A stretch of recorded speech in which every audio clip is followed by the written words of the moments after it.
करदाताओं के पास ओल्ड और न्यू दो तरह की टैक्स रिजीम का विकल्प है, लेकिन सरकार का जोर ज्यादा से ज्यादा टैक्स पेयर्स को न्यू टैक्स रिजीम से जोड़ने पर है।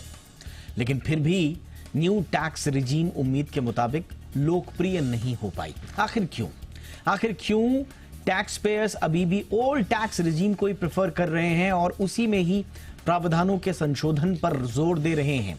आज हम इसी पर चर्चा करेंगे, जानेंगे कि वो कौन से कदम हो सकते हैं जो न्यू टैक्स रिजीम को और ज्यादा अट्रैक्टिव बना सकते हैं। एक्सपर्ट्स के साथ खास चर्चा करेंगे। पहले देखिए ये रिपोर्ट।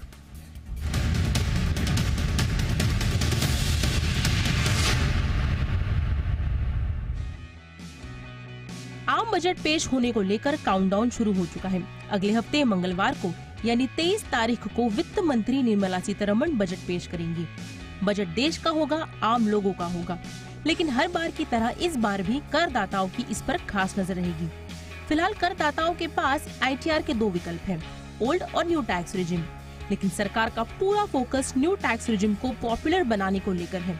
इसके बावजूद न्यू टैक्स रिजिम को लेकर रुझान में कमी देखी जा रही है। न्यू टैक्स रिजिम को आकर्षक बनाने के लिए सरकार ने इसमें टैक्स के कम स्लैब को रखा, स्टैंडर्ड डिडक्शन का लाभ दिया, लेकिन फिर भी न्यू टैक्स रिजिम जोर नहीं पकड़ पा रही। आखिर क्यों?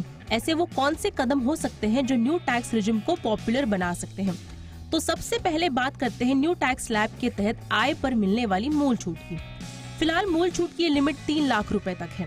सरकार अगर इस सीमा को बढ़ाकर 5 लाख कर देती है और टैक्स के छूट के दायरे को 7 लाख से बढ़ाकर 10 लाख रुपए तक कर देती है, तो अधिक से अधिक लोग इस ओर शिफ्ट हो सकते हैं। वही नई टैक्स रिजिम के तहत करदाता को होम लोन इंटरेस्ट पर कटौती की सुविधा दी जाए तो नए टैक्स रिजिम को और आकर्षक बनाया जा सकता है, क्योंकि अधिकतर लोग होम लोन लेने के चलते आयकर में छूट पाने के लिए ओल्ड टैक्स रिजिम को चुनते हैं। अगर ये विकल्प नई टैक्स रिजिम से मिलने लगे तो नई टैक्स रिजिम को पॉपुलर बनाया जा सकता है। मेडिकल इंश्योरेंस प्रीमियम पर आयकर में छूट की बात करें तो ये अभी न्यू टैक्स रिजिम के तहत नहीं मिलती है, जबकि नौकरी पेशा लोगों का एक अहम हिस्सा मेडिकल इंश्योरेंस प्रीमियम पर जाता है। ऐसे में लोग इसका लाभ पाने के लिए ओल्ड टैक्स रिजिम को चुनते हैं। ऐसे में ये व्यवस्था न्यू टैक्स रिजिम में लागू करने से लोग इस ओर आकर्षित होंगे। वही स्टैंडर्ड डिडक्शन की बात करें तो सरकार ने ओल्ड और न्यू दोनों टैक्स रिजिम में इसे अभी भी 50,000 रुपए पर फिक्स रखा है। अगर सरकार नौकरी पेशा लोगों को न्यू टैक्स रिजिम में शिफ्ट करना चाहती है तो इसके स्टैंडर्ड डिडक्शन के दायरे को बढ़ाना होगा और इसे बढ़ाकर 1 लाख रुपए तक करना होगा। स्टैंडर्ड डिडक्शन में बढ़ोतरी न्यू टैक्स रिजिम के लिए गेम चेंजर साबित हो सकती है। वही ओल्ड की तरह न्यू टैक्स रिजिम में भी नेशनल पेंशन सिस्टम यानी NPS में योगदान देने पर आयकर में सरकार छूट दे तो नई टैक्स व्यवस्था को लोकप्रिय बनाया जा सकता है। इससे NPS का दायरा बढ़ेगा, सो अलग।